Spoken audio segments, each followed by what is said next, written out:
especialidad en medicina interna en el Hospital Ángeles del Pedregal, Universidad La Salle, diplomado en nutrición clínica, consulta privada en la Ciudad de México, Hospital Ángeles Acoxpa y Hospital San Angelín de Universidad. Y por si fuera poco, líder oro de USANA.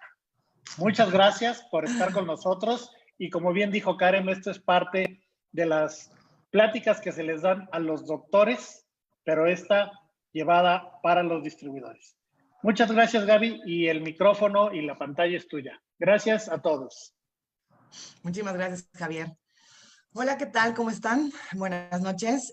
Pues como siempre es un honor la invitación por parte de USANA para poder seguir compartiendo pues el conocimiento médico, ahora un poquito más digerido para pues aquellos que no son profesionales de la salud, que eso no quiere decir que no puedan aprender y recomendar una suplementación adecuada, ¿no? Y de manera dirigida.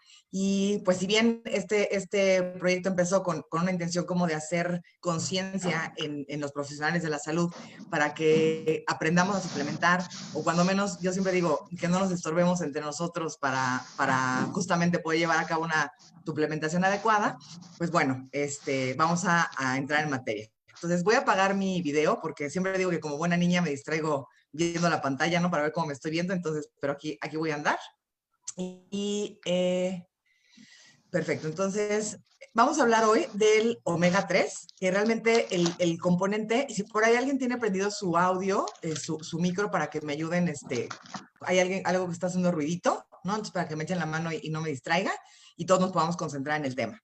Entonces, siempre hablamos de la cuestión del omega 3 y es importante que más allá de que sea solo omega 3, la suplementación con EPA y con DHA, de forma tal que pues a manera introductoria vamos a hablar un poquito de lo que son las grasas, ¿ok? Las grasas tienen diferentes funciones en nuestro organismo. Una de ellas es una función energética, ya que nos aporta calorías, ¿no? Cada gramo de grasa nos aporta 9 kilocalorías. Tiene una función estructural, que la comentaremos un poquito de manera breve más adelante, con respecto a cómo se sitúa como parte indispensable, parte importante de la membrana celular, a manera de algo que nosotros denominamos fosfolípidos, que es súper importante para un adecuado transporte de nutrientes a través de la célula y de eliminación de desechos. Funciona también a manera de transporte, y un término que se denomina palatabilidad, que es aquella posibilidad de que una sustancia nos genere mayor sabor, y esa es la razón por la cual las grasas pues tienden a ser como del gusto de muchas personas, ¿ok? Clasificamos nosotros a las grasas en diferentes términos de acuerdo a los enlaces, ¿no? Que tampoco los voy a hacer expertos en cuestión bioquímica, pero para que entendamos, cuando nosotros hablamos de ácidos grasos saturados, son aquellos que por lo regular los encontremos a manera sólida en el medio ambiente y que vienen en alimentos de origen animal, exceptuando lo que son el aceite de coco, el aceite de palma, ¿ok?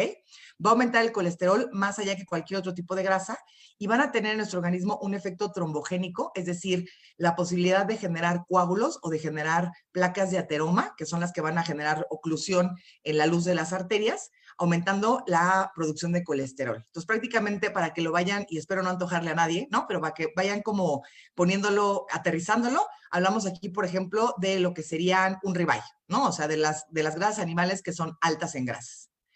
Después tenemos los ácidos grasos monoinsaturados. Estos suelen ser líquidos a temperatura ambiente y el característico pues es el aceite de oliva, que está constituido por ácido oleico, y que prácticamente es cuando nosotros hablamos del omega 9. Y estos van a tener la posibilidad de disminuir los niveles de colesterol total y del colesterol LDL, que es el que denominamos nosotros el colesterol malo.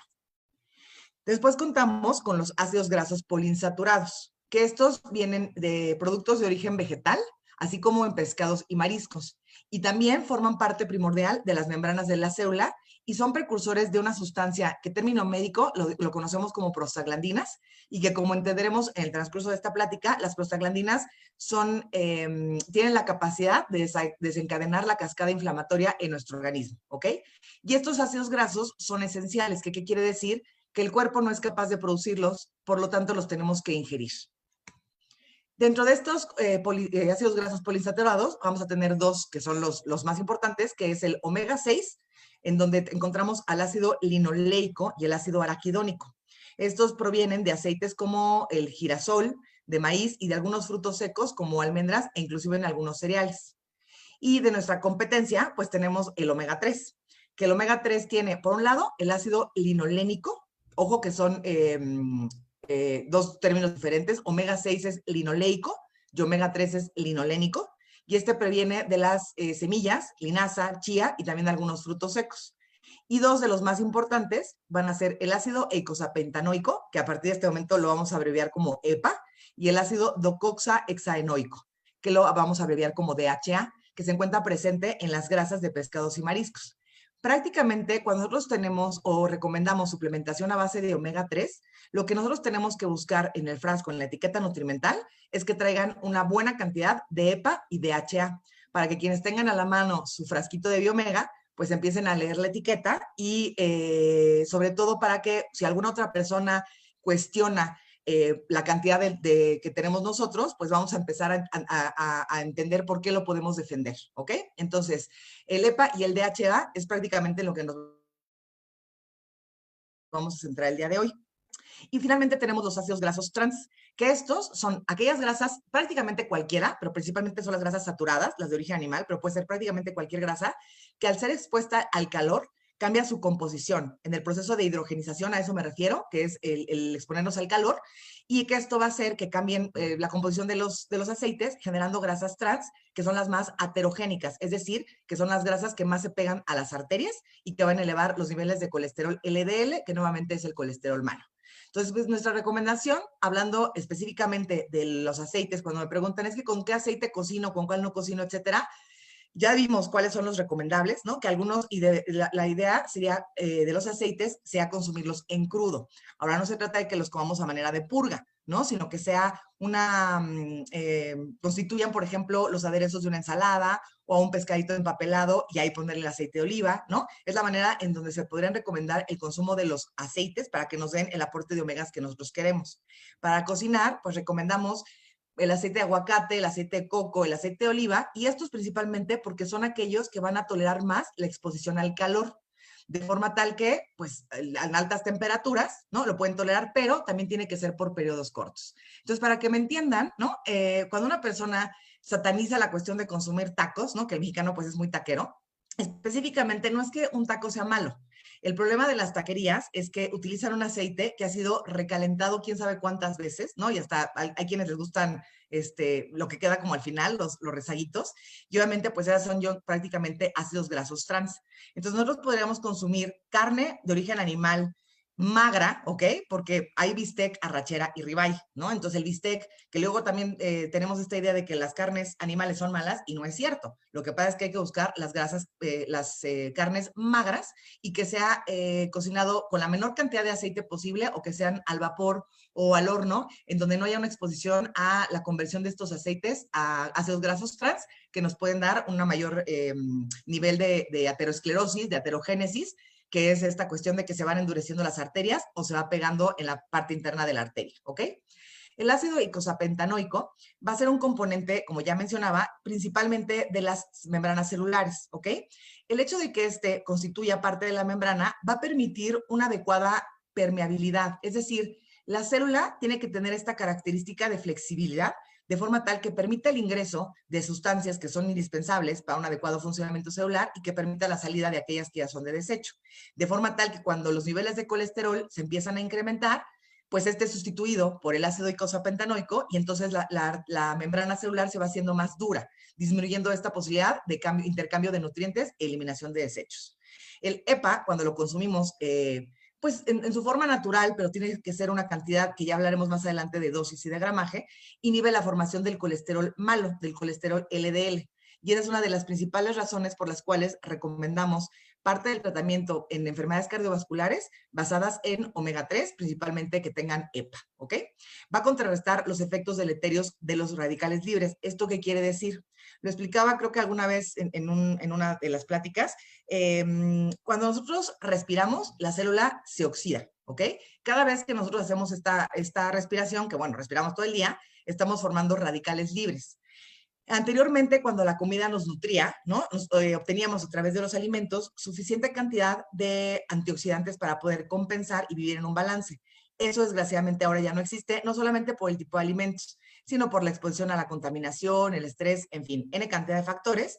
Y con la administración del omega, del EPA, vamos a contrarrestar estos radicales libres que cuando se encuentran en exceso favorecen la formación de placas de grasa o plaquitas de ateroma, ¿ok?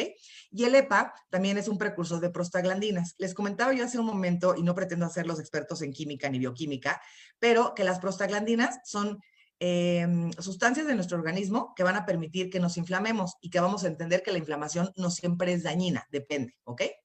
El otro componente importante de los suplementos a base de omega 3, o cuando menos el omega de Usana, es DHA, porque no todos los omegas, ojo, bien importante, no todos los omegas vienen combinados, ¿ok? Aquí hay que tener una combinación de EPA con DHA. Hay algunos omegas de uso comercial que tienen solamente EPA, hay algunos que ni siquiera tienen o que vienen combinaciones de omega 3, omega 6 y omega 9, que vamos a entender por qué esos no solamente no son buenos, sino que no son necesarios. Entonces, el DHA, que decíamos que es el otro componente importante del omega 3, lo vamos a encontrar en un menor porcentaje de nuestro cuerpo y prácticamente todo lo que es EPA se va a, no toda la cantidad de EPA se convierte a DHA, sino que para que nosotros podamos obtener DHA tiene que estar convertido el EPA. Y el ácido linolénico, que es uno también de los componentes de omega 3, pues prácticamente no tiene importancia en los humanos, ¿no? Una vez que se ingiere, se va a convertir tanto en DHA como en EPA. Entonces, explicaba yo que tenemos 3 tipos de omegas, bueno, hay muchos, ¿no? Pero aquí vamos a enfocarnos en omega 3, omega 6 y omega 9. El omega 6, que el precursor de este es el ácido linoleico, es precursor del ácido araquidónico.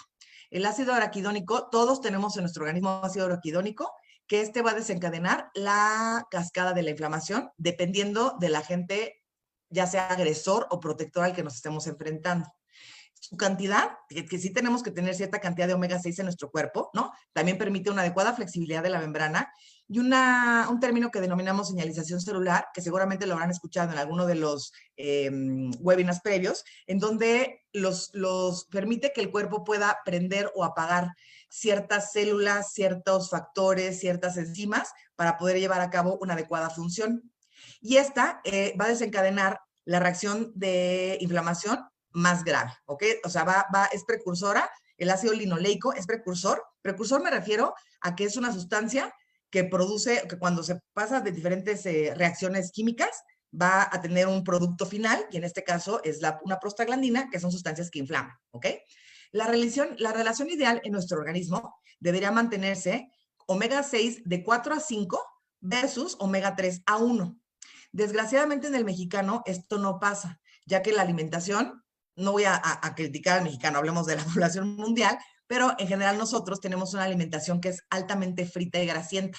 Y entonces esto genera que nuestra relación de omega 6 se mantenga en 20 versus 1 de omega 3. Y entonces, al modificar esta relación, que en condiciones fisiológicas, en condiciones sanas, deberíamos de tener como máximo de 4 a 5 y se eleva hasta 20, esto genera que vivamos en un estado de inflamación crónica. Y entiendas de inflamación crónica, no hablo de inflamación del abdomen, hablo de inflamación celular. Y esta inflamación celular es lo que genera que nosotros podamos desarrollar X cantidad de enfermedades, obesidad, diabetes, hígado graso, problemas de colesterol y triglicéridos, temas hasta de cáncer, ¿ok? Entonces, el vivir en un estado de inflamación crónica, por supuesto que no es saludable. Esto lo utilicé yo para explicar en el webinar de médicos, pero también es para que me entiendan un poquito a qué me refiero. Esta es una membrana de cualquier célula, ¿ok? Hasta arriba tenemos la membrana de cualquier célula y vemos que ahí están los fosfolípidos, que pues son estas bolitas con las rayitas que se ven entre una bolita y otra, y todo esto está constituido por ciertos diferentes tipos de ácidos grasos. Ante un evento de un trauma, digamos, es decir, un golpe, una crisis convulsiva, un accidente automovilístico, cualquier cosa que genere inflamación, inclusive no necesariamente una agresión, podría ser una cirugía, ¿ok? Porque el cuerpo tiene que tener la capacidad de poderse inflamar, que eso sería algo saludable, para podernos defender, o inclusive en procesos infecciosos, bacterianos, virales, el que sea, ¿ok? Entonces, sí existe, es bueno que nos podamos inflamar, pero todo tiene que tener un límite. Entonces, cuando nosotros tomamos medicamentos como la aspirina, que es el ácido acetilsalicílico, o los AINES no selectivos, que entiéndase por esto ibuprofeno, naproxeno, ketorolaco, Dolac y cualquiera que sea como de esta familia, ¿ok? Lo que hace es bloquear a esta enzima y entonces el ácido araquidónico no desencadena la cascada de inflamación. Por eso es que estos se le llaman analgésicos, desinflamatorios y antipiréticos, ¿no? Que eso quiere decir que actúan también contra la temperatura. Aquí es exactamente donde estos van a actuar. Y tenemos otro grupo que son relativamente más recientes, como el Celecoxib, que son el Celebrex, el Arcoxia, que les llamamos AINES o más bien de segunda generación, ¿no? Que son inhibidores de la COX-2, que estas inhiben a esta enzima y pasa exactamente lo mismo. Entonces, a cualquiera de estos dos niveles, cualquier analgésico, aquí es donde va a actuar, impidiendo que el ácido araquidónico sea liberado al torrente sanguíneo y entonces no podamos tener la respuesta inflamatoria. Por eso es que nos genera mejora de la inflamación, del dolor, etc.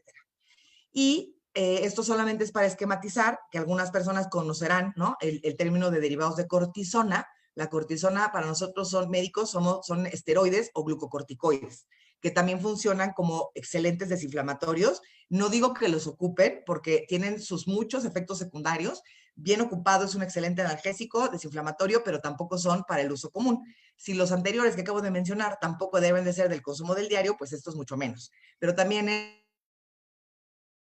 es que van a ejercer una actividad antiinflamatoria porque bloquean a otro enzima, de forma tal que no hay liberación del ácido araquidónico y por lo tanto no hay una cascada inflamatoria, ¿ok? Entonces, en resumen, tenemos que, por un lado, omega 6, que decíamos que estos prácticamente en un nivel de 4 a 5 versus 1 de omega 3 sería algo saludable, pero que eso no pasa en nuestro cuerpo. Y al tener un incremento en la cantidad de omega 6 en nuestro organismo, vivimos en un estado de inflamación crónica. Y lo que podemos hacer para contrarrestar esa inflamación es suplementarnos con omega 3 del tipo EPA, ácido eicosapentanoico, y del tipo DHA, que son ácido docosahexaenoico, ¿no? Ya lo que liberen, tampoco se tienen que aprender los nombrecitos, ¿no? Pero ya van a liberar otras sustancias que nos ayudan a que sí exista una inflamación, pero que sea una inflamación organizada, como lo que sucede ante una respuesta natural de una cirugía o ante una respuesta que sería esperada, que nos ayude a resolver un problema de un proceso infeccioso, llámese bacteria, viral, parásito o lo que sea. Y estas sustancias se pueden denominar prostaglandinas, resolvinas, protectinas, leucotrienos, tromboxanos, e insisto, no es indispensable que se aprendan estos términos, nada más para que no me los agarren en curva y sepan más o menos realmente en nuestro organismo dónde es que están actuando este tipo de suplementos, ¿ok? Entonces, prácticamente los ácidos grasos omega 3, ¿no? EPA y DHA, van a regular procesos inflamatorios gracias a diferentes mediadores metabólicos como estos que estoy comentando yo aquí. Y lo más importante de esto es que van a ayudar a prevenir todas las consecuencias que podemos observar en algunas enfermedades degenerativas, ya sea en procesos agudos o crónicos. Enfermedades degenerativas son, por ejemplo, diabetes, hipertensión, dislipidemia, que son condiciones que pues son crónicas, ¿ok? En concreto, los ácidos omega 3 me van a dar un efecto desinflamatorio gracias a 3 mecanismos. Decíamos que la síntesis de sustancias proinflamatorias y entonces disminuye su producción. Además de que disminuye la producción de las que inflaman, va a aumentar la producción de las que son antiinflamatorias, las que me ayudan a contrarrestar los procesos de inflamación y van a favorecer situaciones de señalización celular para que el cuerpo pueda aprender y apagar los genes que se requieren y poder mediar de esta manera la enfermedad, ¿ok? Los omega 3 tienen 3 objetivos, Diana, en nuestro cuerpo. Diana es como en esta cuestión de que nosotros ponemos ay, se me fue la palabra, de estos juegos que uno le avienta como la flechita y le tiene que atinar al centro, bueno, se me fue ahorita, a ver si me acuerdo del nombre, ¿no? En donde hay diferentes genes, diferentes sitios en donde los omega 3 tienen una mejor acción, que son estos receptores a través de los cuales favorece el metabolismo de ácidos grasos y glucosa. Yo ahorita lo voy a poner en lenguaje coloquial o en lenguaje clínico, ¿no? Para que sepamos esto en qué me favorece a mí, ¿no? Otro de los genes que se pueden llegar a activar o vías es uno que se llama AMPK, que nos da una función de hepatoprotección, y otros que son receptores de ácidos grasos, en donde van a tener efectos antiobesidad. Y por supuesto que esto tiene que ver también de la mano con cambios de hábitos de manera general. No existe ninguna pastilla mágica en donde yo diga, pues me tomo el Biomega y entonces me puedo comer 5 hamburguesas. No, o sea, todo tiene que ser una adecuada alimentación, una alimentación saludable, hábitos de ejercicio, el tener un buen sueño, el tener buenas relaciones interpersonales, en fin, ¿ok? Es la combinación de todo. Entonces, ¿qué efectos positivos son los que yo puedo esperar cuando una persona recibe una suplementación en un gramaje adecuado a base de omega 3, EPA y DHA? Por un lado, vamos a obtener que favorece la pérdida de peso. Decía yo hace un momentito que en el metabolismo de glucosa y de los ácidos grasos, ¿esto qué quiere decir? Que una persona al suplementarse con omega y está llevando además un buen plan de alimentación, buscando lograr una pérdida de peso a expensas de masa grasa, favorece que haya oxidación de las grasas. Aquí también, en la parte de la educación, de lo que les quiero dejar, es que las grasas no se queman, ¿ok? La grasa se oxida. Y bajo esta situación es que nosotros las podemos eliminar de nuestro cuerpo. Para que esto suceda, tiene que haber una demanda energética, ¿ok? Es decir, que las grasas no se van a eliminar ni en las evacuaciones, ni en la orina, no se eliminan de nuestro cuerpo a menos de que sean utilizadas como un sustrato energético. Ya les decía yo que la grasa nos da 9 kilocalorías. No solamente la grasa que yo consumo, sino hablo también de la grasa. Por ejemplo, específicamente, que ahorita está muy de moda, la dieta cetogénica, es una dieta cetogénica saludable, no la dieta de las grasas o las dietas keto que luego ven ahí en redes, ¿no? Esa es otra muy diferente, en donde al no existir carbohidratos en nuestro cuerpo, lo que empieza a suceder es que el cuerpo oxida las grasas de nuestro organismo para de ahí poder generar energía, ¿ok? Entonces, y podemos vivir sin consumir carbohidratos, por supuesto. No estoy diciendo que lo hagan, pero bueno, ahí sería un efecto positivo porque me va a favorecer la movilización del tejido adiposo, que son estas grasas, para que entonces se pueda utilizar a manera energética, oxidándolas, y de ahí favorece la pérdida de peso. Después, va a disminuir los niveles de triglicéridos. Tiene que ir combinado con alimentación, por supuesto, pero tenemos dos tipos de grasas en la sangre. Tenemos, por un lado, el colesterol total, que también muy importante. Lo ideal sería ver un desglose de estos, ¿no? No nada más es basarnos en el colesterol total, sino en un perfil de lípidos completo, de forma tal que me reporten HDL, que es el colesterol bueno, el LDL, que es el malo, ¿no? Porque hay veces que vemos nada más la cifra de colesterol total, que sale elevada, y eso no quiere decir que sea malo, porque puede ser que esté alto a expensas del bueno. Entonces, no solamente nos guiamos con el colesterol total, sino con ambos, LDL y HDL. Y la otra grasa en la sangre son los triglicéridos, ¿ok? Entonces, al consumir omega, EPA y DHA, va a favorecer la disminución de los triglicéridos y además va a aumentar los niveles del colesterol HDL, que es el colesterol bueno, dando un factor cardioprotector. Decíamos que a través de la señalización de una vía, ¿no? Nos va a favorecer esta cuestión de hepatoprotección, sobre todo en cuestiones del hígado graso. Al disminuir la síntesis, y síntesis es la producción de los ácidos grasos, que normalmente se depositan en el tejido adiposo, pero también el hígado funciona como un lugar de reserva, ¿ok? Todos tenemos algo que se llama grasa visceral, que es la grasita que tenemos en el abdomen, y no hablo de la llantita. Adentro del abdomen hay cierta cantidad de grasa considerada normal que evita que haya fricción entre un órgano y otro. Cuando este nivel de grasa se eleva, y puede ser porque una persona suba de peso, o si su genética le favorece, y aunque no suban de peso, aumentan la grasa visceral, porque luego hay gente que vemos y decimos que, bueno, es flaquita por fuera, pero gordito por dentro, porque tiene un porcentaje de grasa visceral elevado. Todo esto va haciendo que se incremente la grasa visceral, de forma tal que el abdomen, al ser una cavidad hermética, no tiene para dónde crecer esa grasa. Y entonces el que se sacrifica es el hígado. Y el hígado dice, écheme la grasa para acá, ¿no? Y entonces empieza a introducir la grasa dentro del hígado, generando un estado de inflamación a nivel hepático, que eso, si no se corrige a largo plazo, produce cirrosis hepática. Para que vean que la cirrosis no nada más es una cuestión de alcohol, ¿ok? Y esto afortunadamente se puede tratar con buena alimentación, con ejercicio y, por supuesto, con la administración de omega 3, EPA y DHA.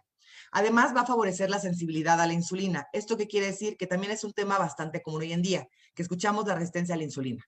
La insulina es una hormona que nosotros todos, o casi todos, a menos de que tengas diabetes, ¿no? Se produce en nuestro cuerpo, en el páncreas. Y entonces la función de la insulina es cada vez que hay un exceso de azúcar circulando en la sangre y que no va a ser ocupada para realizar alguna función derivada de una actividad física, por ejemplo, entonces la insulina tiene que buscar dónde acomodar esa glucosa que se encuentra circulando de más. Cuando las personas comen un exceso de carbohidratos, esta azúcar, esta glucosa, se queda circulando y entonces la insulina tiene que buscar dónde acomodarla. Y lo que hace es, la empieza a acumular en el tejido adiposo. Y eso se llama resistencia a la insulina. de forma tal que a mayor resistencia, mayor acúmulo de grasa en el abdomen, en la grasita, no en la visceral, ahí sí, es en la grasita de afuera, en la de la llantita, y empiezan a aumentar de peso.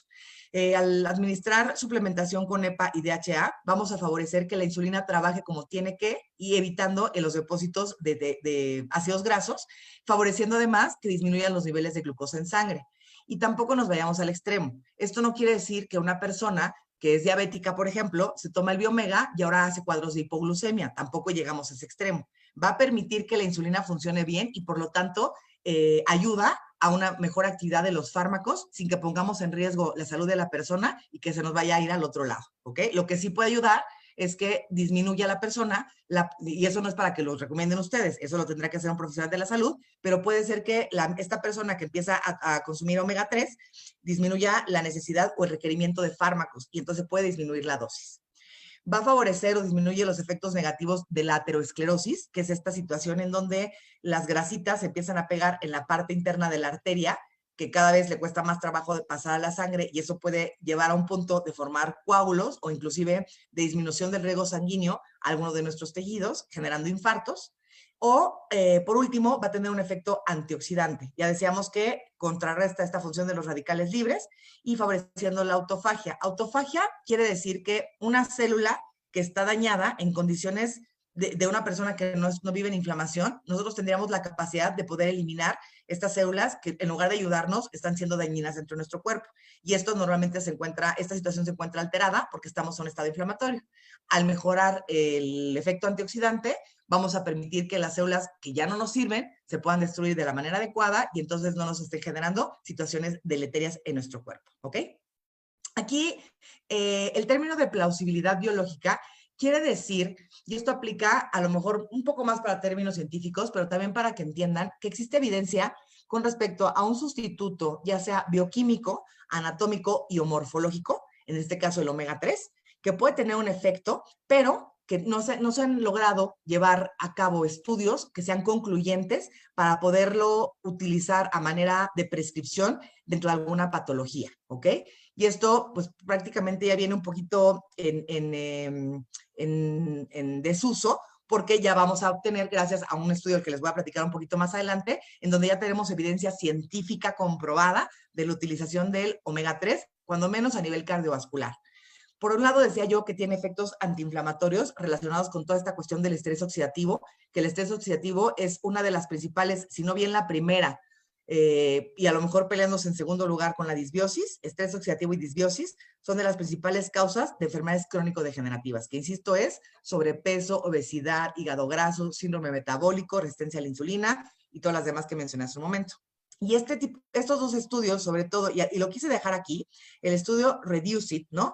Lo desglosé mucho más en la parte del perfil médico, ¿no? Cuando tuvimos esta plática, pero este es un estudio que recién en el 2020 está sacando resultados concluyentes que todavía están armando todas las conclusiones, pero ya cada vez es más evidente que la administración de suplementación de EPA y DHA a dosis de 2 a 4 gramos no solamente disminuye los efectos secundarios derivados de los fármacos que utilizamos en enfermedades cardiovasculares, sino que además hay un pequeño porcentaje de pacientes que a pesar de tener los medicamentos más más caros, más efectivos, hay un 20% de pacientes que tienen todavía un riesgo cardiovascular que no se había logrado controlar. Ya eso me refería yo con este término de plausibilidad biológica.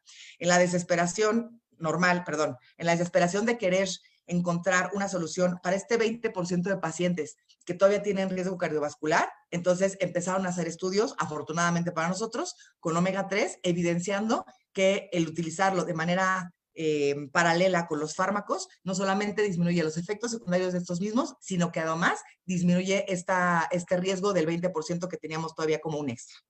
Entonces, este es un aparato, seguramente lo habrán visto en alguna clase de anatomía, espero hace no mucho tiempo, para que entendamos que por un lado tenemos un sistema arterial, que es lo rojito, y son las arterias, y un sistema venoso, ¿ok? El efecto del biomega va dirigido a la parte arterial. Cuando nosotros tenemos del corazón, salen las arterias y cuando nosotros tocamos a lo mejor abajo del cuello o en las muñecas y sentimos el pulso, eso es de la arteria, ¿ok? Y las arterias se van haciendo ramitas y ramitas y ramitas cada vez más pequeñas para llegar a la parte más distante de nuestro cuerpo, que son las manos y los pies. Una vez que llega a la parte más distal, la sangre se recoge o va a regresar al corazón a través de un sistema venoso. El sistema venoso no tiene latido, ¿no? Entonces, cuando nosotros tocamos el latido, ese depende de la arteria y la vena no tiene latido. El omega, si bien tiene efecto en ambos, nuestro foco a nivel de prevención de enfermedades cardiovasculares está dirigido a la parte arterial, ¿ok? Entonces, aquí tenemos, este es un corte de una arteria vista como si le estuviera yo, si fuera un popotito y lo parto a la mitad y pongo el popote para verlo por dentro, ¿ok? Esto es una arteria, pues prácticamente limpiecita, ¿ok? Aquí vemos la arteria, la luz de la arteria denominada por nosotros, en donde una persona que empieza con problemas de alimentación, tabaquismo, poco ejercicio, y se empiezan a formar placas de grasita en la parte, no necesariamente en la pared de la arteria, sino que se va introduciendo, ¿no? En lo que sería la pared justamente de la arteria, de forma tal que esto se llama placa de ateroma.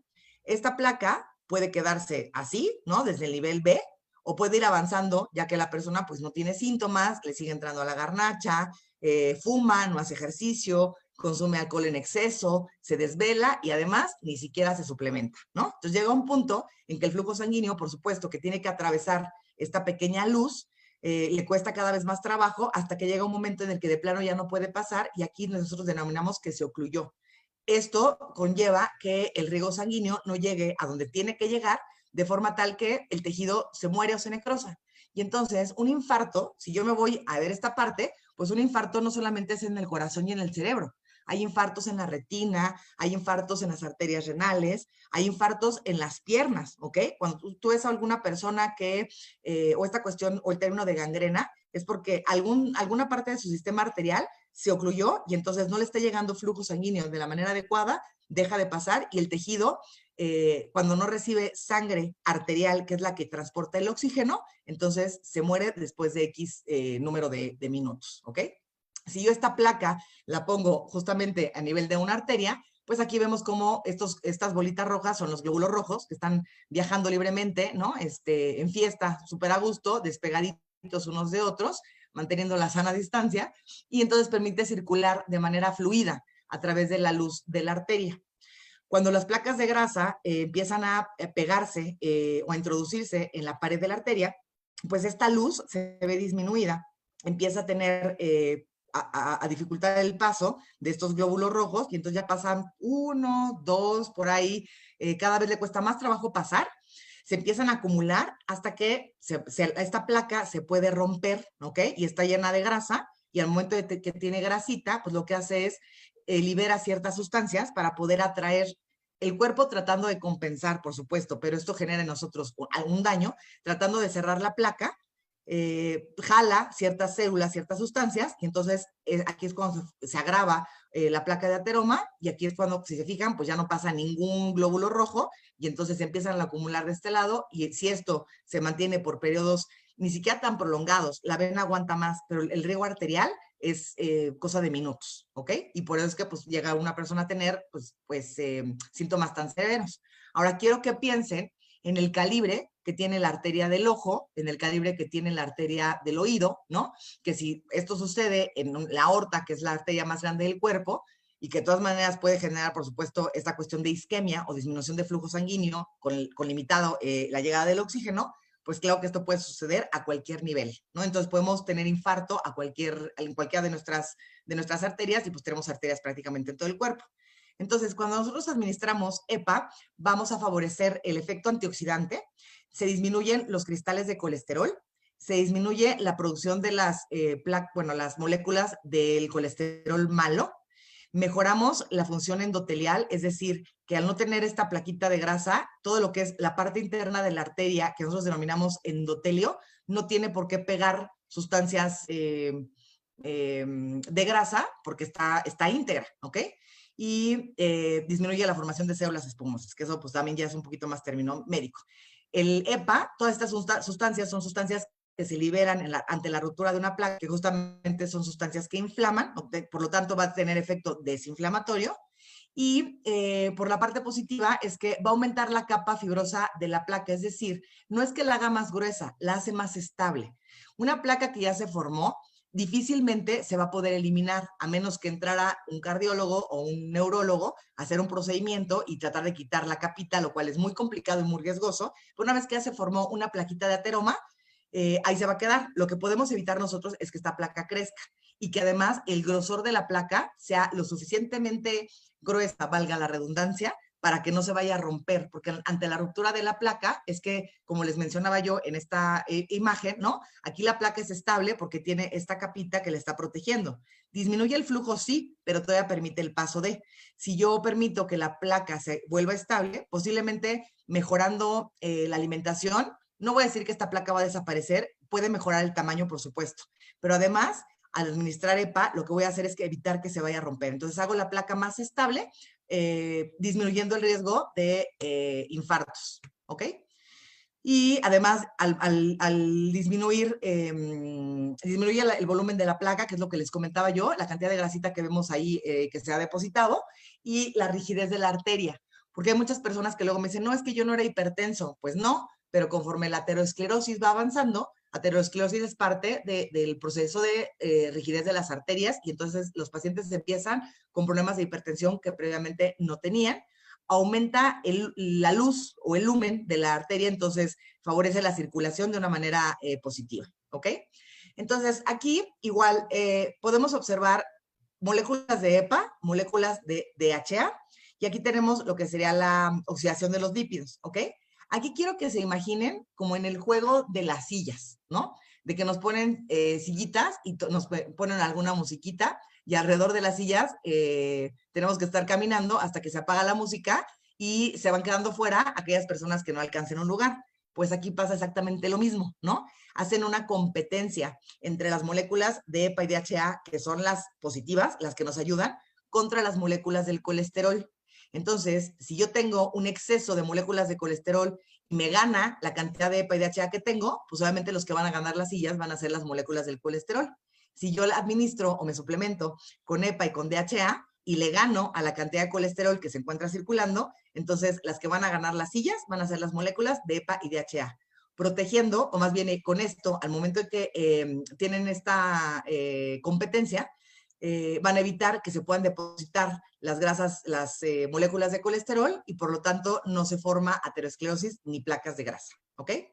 Entonces, van a tener una competencia directa por todos los ácidos, con el ácido araquidónico principalmente, para evitar incorporarse a la membrana de los fosfolípidos, de forma tal que si yo tengo un mejor aporte de EPA y DHA, voy a permitir que mi célula sea flexible, que tenga una permeabilidad adecuada para que puedan fluir como tiene que suceder, los nutrientes y las sustancias que también van de desecho, ¿ok? Inhibe a dos enzimas, que estas enzimas son las que se encargan de desencadenar la cascada de la inflamación. Yo decía que la inflamación no siempre es negativa, ¿no? Entonces, si el paciente, por ejemplo, un paciente oncológico, tiene que tener la capacidad de poderse inflamar para poderse defender de alguna enfermedad. Entonces, para que nos quitemos de la idea de cuando hablamos de una situación de inflamación, es dañina, ¿ok? El tema es que cuando esta inflamación es predominantemente a expensas de los omega 6, entonces esa sí no está bien, ¿ok?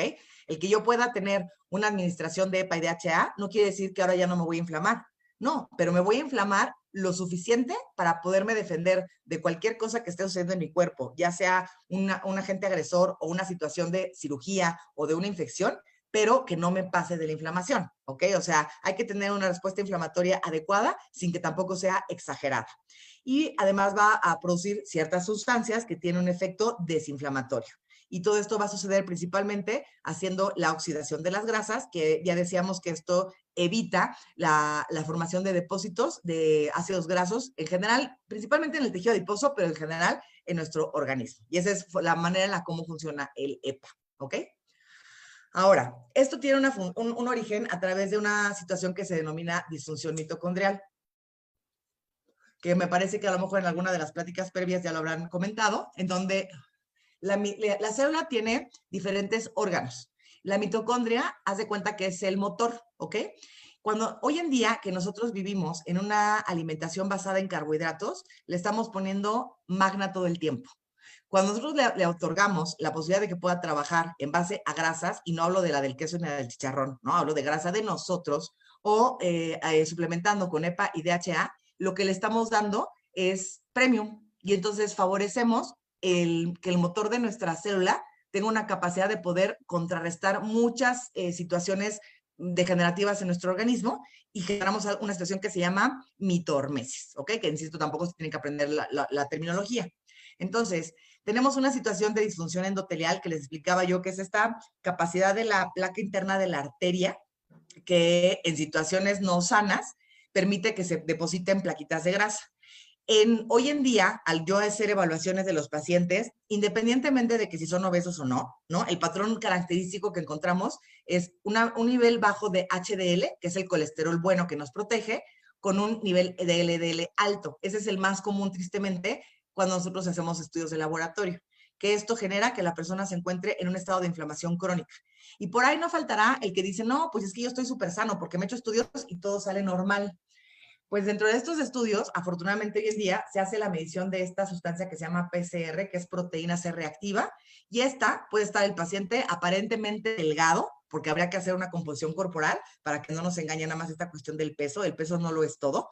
Y ver si no tiene niveles de PCR elevado, que eso implicaría que el paciente se encuentre en un estado de inflamación. ¿De dónde? No sé. Puede ser por dislipidemia, puede ser por hígado graso, puede ser también por un proceso infeccioso, pero es un excelente parámetro para nosotros podernos guiar con respecto a si se encuentra en un estado de inflamación y que hoy en día muchos cardiólogos utilizan para poder hacer una evaluación de riesgo cardiovascular. El colesterol total también tiene que tener un mínimo para hacer funciones. Yo aquí no vengo a decirles que si alguien por ahí toma medicamentos para alguna enfermedad cardiovascular, no se trata de que terminando esto ahora se van a pelear con el cardiólogo, con el endocrino, con el internista, ¿no? Pero también es entender que el colesterol en nuestro cuerpo tiene ciertas funciones, ¿ok? El irnos a los extremos no es sano en ningún sentido. De forma tal que a través del colesterol nosotros producimos vitamina D, a partir de nuestra grasa corporal producimos, hoy es donde se terminan de metabolizar las hormonas sexuales, ¿ok? Entonces, tampoco es tan sano irnos a niveles de colesterol total extremos, en donde tengamos 20 o 30, porque eso sí estaría fatal, ¿ok? Entonces, hay que buscar un balance, ¿ok? Y hacer una medición no solamente del colesterol total, sino del LDL y HDL, ¿ok? ¿Y qué nos puede favorecer si estamos tomando ya algún fármaco, ya sea estatinas, ya sean para la presión, etcétera? Pues podemos apoyarnos de una suplementación saludable en base a biomega, pero además también con fitoesteroles, probióticos y bioflavonoides. Un buen abordaje para aquellos pacientes que tienen alguna de esta patología, porque insisto, espero que ya haya quedado claro que no le tengamos tanto miedo a las grasas y más bien depende de qué grasa, ¿ok? Cuando escucho tristemente a muchos de mis colegas, ¿no? Que a veces dicen, no, pues deje las grasas y coma frutas y verduras, cuando no entienden que, a ver, la gente a veces no sabemos, ¿no? ¿Qué es esto? Y la fruta, por ejemplo, tiene una cantidad exagerada de azúcar y creemos que el tomar un jugo de naranja es súper sano cuando es una brutalidad de azúcar, y le tenemos miedo a tomar aguacate o a consumir agua de coco porque tiene grasa. Entonces, hoy por hoy, el enemigo número uno es el carbohidrato. No quiere decir que no lo consuman, ¿no? Pero si yo quiero mejorar, además de suplementarme y además de hacer ejercicio y dejar hábitos dañinos, si yo quiero mejorar, entonces mi miedo no tiene que ser tanto a las grasas saludables. Y ya dijimos que las grasas saludables es el aguacate, el aceite de oliva, las semillas, por supuesto que en cantidades moderadas, porque también tienen impacto calórico, ¿no? Pero si nosotros estamos buscando una disminución de los niveles de glucosa, una disminución de los niveles de colesterol o triglicérido, además del suplemento de omega 3, pues entonces le tengo que recortar más a los carbohidratos que a las grasas, ¿ok? A menos de que también sean grasas saturadas, que son las animales y esas son las que no queremos, ¿no? Entonces decía yo que, bueno, a través del colesterol vamos a producir ciertas sustancias y por lo tanto no es saludable llevarlos a un extremo donde esté tan bajo. Hoy en día no solamente es esta cuestión de la alimentación y suplementación, sino que también los niveles de estrés, ¿ok? Habrá personas que hoy estén un poco más tranquilas en casa o habrá quienes la estén sufriendo un poquito más porque se tienen que hacer cargo de los hijos y la tarea y la comida y además el trabajo, etcétera. El tema es que cualquier situación de estrés, y esto puede ser estrés laboral, estrés de estar bajo cierta enfermedad o inclusive una cuestión afectiva, van a activar un sistema que se denomina de la hipófisis, en donde se activa todo nuestro sistema como de, no necesariamente de defensa, sino de mantenernos en alerta, ¿ok? El cuerpo no sabe identificar si yo estoy en alerta porque estoy bajo un deadline y tengo que entregar un proyecto, o porque me está persiguiendo un león, ¿no? Entonces, él simplemente se siente en estrés y empieza a aumentar la producción de ciertas sustancias, entre ellas, por ejemplo, el cortisol, y eso va a hacer que de manera inmediata tengamos ciertas respuestas, como son resistencia a la insulina, obesidad de origen central, hipertensión, un estado inflamatorio, disfunción ovárica, y algunos efectos que nosotros somatizamos como ansiedad, dolores de cabeza, etcétera. Entonces, recomendación que no nada más es pastilla mágica con un omega 3, sino alimentación y mejorar nuestro estilo de vida hasta por cuestiones de estrés. El hacer actividad física no solamente es que me ayude a movilizar el tejido adiposo para que ahí bajar de peso. El hacer una actividad física también me va a ayudar a sacar endorfinas de manera natural, a liberar el estrés, y con esto disminuye mi necesidad de consumir carbohidratos y favorece pues justamente esta cuestión de disminuir el estrés oxidativo. A nivel neurológico, también ya hablamos mucho de la cuestión cardiovascular y de los efectos desinflamatorios que podemos esperar de la administración del omega 3, del EPA y del DHA, pero además vamos a encontrar que a nivel neurológico disminuye la administración de DHA, la agresividad y mejora la capacidad de memoria, y el EPA disminuye la posibilidad de depresión y ansiedad. Por lo tanto, una recomendación también, no solamente es para la parte cardiovascular, pensando en que el cerebro también tiene un riego sanguíneo, sino que a nivel de la neurona va a proteger del desarrollo de demencias. Efectos endocrinos, que bueno, están enfocados a algunos de los receptores que ya les comentaba yo, en ciertas sustancias que se encargan de regular la saciedad y el apetito, y en esta situación que se llama flexibilidad bioenergética, en donde al yo poder administrar una adecuada suplementación de EPA y DHA, tengo la capacidad de poder movilizar mi cuerpo, no en cuanto a movimiento, sino a que dependiendo del sustrato que yo estoy ingiriendo a manera de alimento, lo pueda yo convertir en algo positivo, ¿ok? A eso me refiero con flexibilidad bioenergética. También tiene un efecto en la cuestión inmunológica por el efecto desinflamatorio. Entonces, a nivel inmunológico, pues, disminuye la agregación de las plaquetas, que son las que se llegan a pegar cuando estamos formando plaquitas de grasa, y por eso es que la administración de la aspirina favorece que la sangre sea más, dicen los pacientes, más ligera o más liviana, ¿no? Pero pues es muchísimo más sano el consumir omega 3 que el suplementar o el tomar una aspirina, que además tiene riesgo de sangrado, cosa que no sucede con el biomega.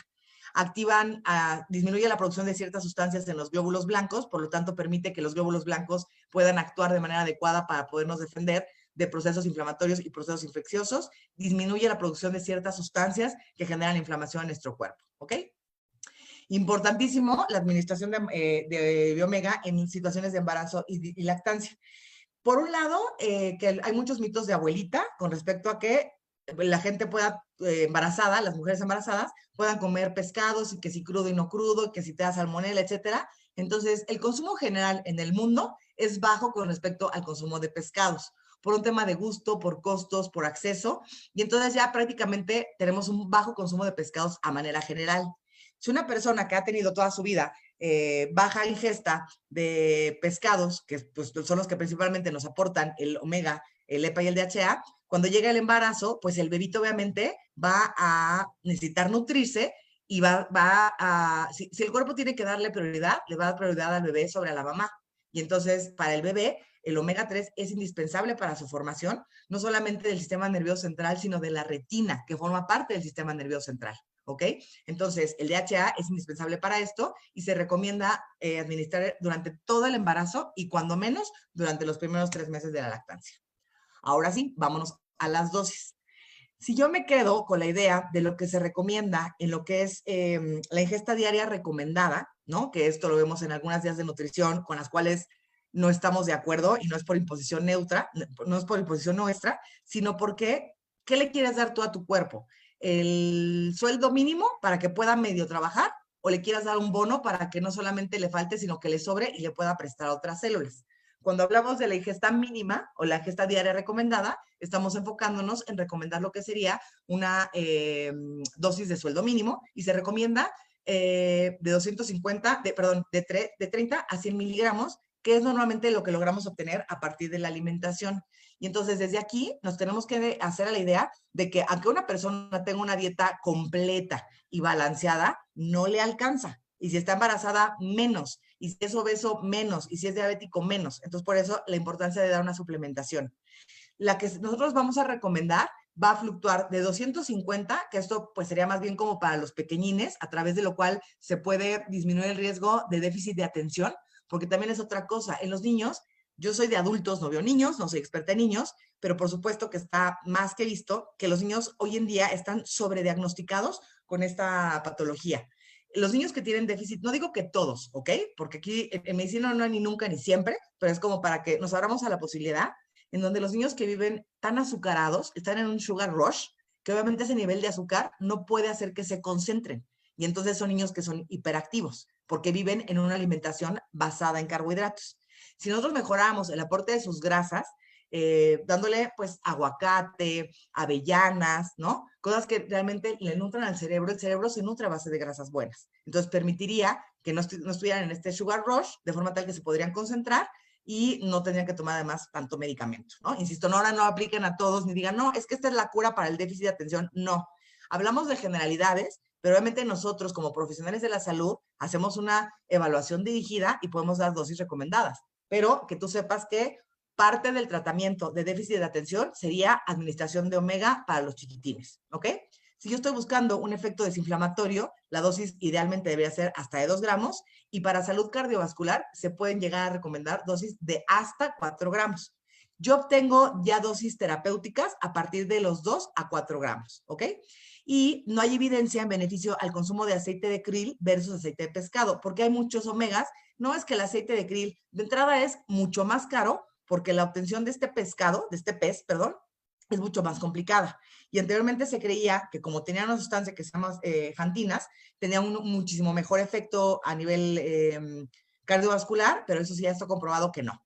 Y hay unos omegas que son a base de algas, ¿no? Si son omegas a base de alga, entonces me queda claro que no va a tener el EPA y el DHA, porque ya dijimos que estos provienen principalmente de ciertos peces. Y con respecto al uso de seguridad y con toxicidad, la mayoría de las ocasiones tiene que ver con la posibilidad de que tengan toxicidad por mercurio, porque ya algunos de los pececitos se encuentran pues, con niveles tóxicos de este metal y por bifenilos policlorados. Los menos contaminados son el bacalao, la caballa, salmón, las sardinas y las anchoas, ¿ok? Que son, normalmente son peces que se encuentran a alturas no tan profundas y por lo tanto tienen menor riesgo de contaminación. Hay diferentes formas de procesar el omega 3, no solamente, por un lado, para que nosotros podamos obtener la forma pura sin que venga con posibilidades de tóxicos, sino que además, en este proceso, cuando las personas, uno de los síntomas gastrointestinales más común que puede suceder ante la persona que consume omega 3 es esta sensación como de eructos y un eructo con sabor a pescado. Algunos pacientes que llegan a reportar situación como de gastritis. Entonces, el sitio de absorción del omega es en la primera parte del intestino. Cuando los suplementos se les pone una capa entérica, entonces disminuye esta sensación del eructo de sabor a pescado o de gastritis, pero también disminuye la biodisponibilidad, porque al tener una capa entérica no se van a absorber en el sitio donde se tienen que absorber, se pasan de largo y eso hace que el gramaje baje. Entonces no solamente es una cuestión de llegar a un gramaje adecuado, sino que tenga prácticas de buena manufactura, que sepamos que ni tiene la capa entérica que me va a bloquear su disponibilidad y que tampoco tiene una poca destilación y que tenga posibilidad de toxicidad. En USANA se hace destilación molecular, es decir, que son 2 procesos de esterificación para que se pueda obtener la forma más pura sin perder la sustancia activa, pero que también tengamos menos riesgo o prácticamente riesgo nulo de toxicidad por mercurio. ¿Y a quién le vamos entonces a recomendar EPA y DHA? Pues yo les diría que a todos, ¿no? Pero ya hablando así como en situaciones específicas para prevención y tratamiento de cualquier problema de origen cardiovascular. Prevención de demencia y enfermedades neurodegenerativas, Alzheimer, Parkinson, problemas como de memoria, atención. Cuando estamos como muy distraídos, digo, no, es que no me concentro, ahí en esos casos aplica el EPA y DHA, y aquí incluye dolores neuropáticos. Y dolores neuropáticos me refiero, por ejemplo, a este dolor que puede ser derivado de los pacientes que ya han tenido diabetes por periodos largos y que se han lastimado los nervios, a personas que tienen alguna situación de compresión del nervio ciática, ¿no? Por ejemplo, a eso es lo que me refiero con dolor de origen neuropático. En cualquier estado de inflamación, y que muchísimas enfermedades tienen como origen un estado inflamatorio. Las alergias. La alergia es un poco de lo que les explicaba hace un momento, en donde sí voy a tener una alergia, el asma y las enfermedades de origen autoinmune hablan de una respuesta inflamatoria exagerada. Entonces me van a ayudar a controlar, por supuesto, ¿ok? Y claro, ya dijimos también obesidad, diabetes, hígado graso. Hay muchísimas enfermedades que están relacionadas con temas inflamatorios, ¿ok? En embarazo y lactancia y en deportistas. En los deportistas no solamente va a favorecer un incremento de la masa muscular, sino que va a evitar que haya depósito de triglicéridos en el músculo, de forma tal que se pueda desarrollar una mejor masa muscular y un mejor rendimiento durante el ejercicio. Y bueno, pues la nutrición óptima es la medicina del mañana. La verdad es que yo tengo ya muchísimos años, afortunadamente, de suplementar a mis pacientes y cada vez lo hago más y más y más, enfocando en tratar de disminuir la cantidad de fármacos administrados. No digo que no los uso, pero ya cada vez son menos y creo que eso me ha caracterizado mucho entre mis pacientes y hasta eso creo que pues les gusta también el saber que tienen la posibilidad de no necesariamente tomar tanto fármaco, y si hay la necesidad de tomarlos, cómo puedo contrarrestar los fármacos con una suplementación adecuada, con una alimentación dirigida para cada persona, porque estas dietas que son luego de retos masivos y demás, pues obviamente no son saludables porque cada persona tiene patologías o tiene situaciones diferentes. Entonces, pues bueno, espero que les haya gustado esta plática. La verdad es que disfruto muchísimo de la posibilidad de enseñar. Me gusta mucho como platicarlo en un lenguaje que sea pues entendible y digerible para que ustedes también lo puedan compartir, no solamente ahora para defender nuestro Biomega desde el punto de vista de negocio, pero sobre todo también para poder defender el omega y que la gente no consuma omega 3 de uso comercial, que no solamente pierden su dinero, sino que no logran tener un efecto benéfico en la salud como lo estamos buscando y que hasta los podemos poner en riesgo confiados en que están tomando un adecuado omega 3, ¿ok? No todos los omegas funcionan, tampoco voy a decir que no haya ninguno, pero que todo lo que les expliqué yo ahí les dé las herramientas suficientes para que las personas se puedan tomar una suplementación de omega de manera adecuada, que puedan lograr los efectos que están buscando en su salud y dejar de satanizar, ¿no?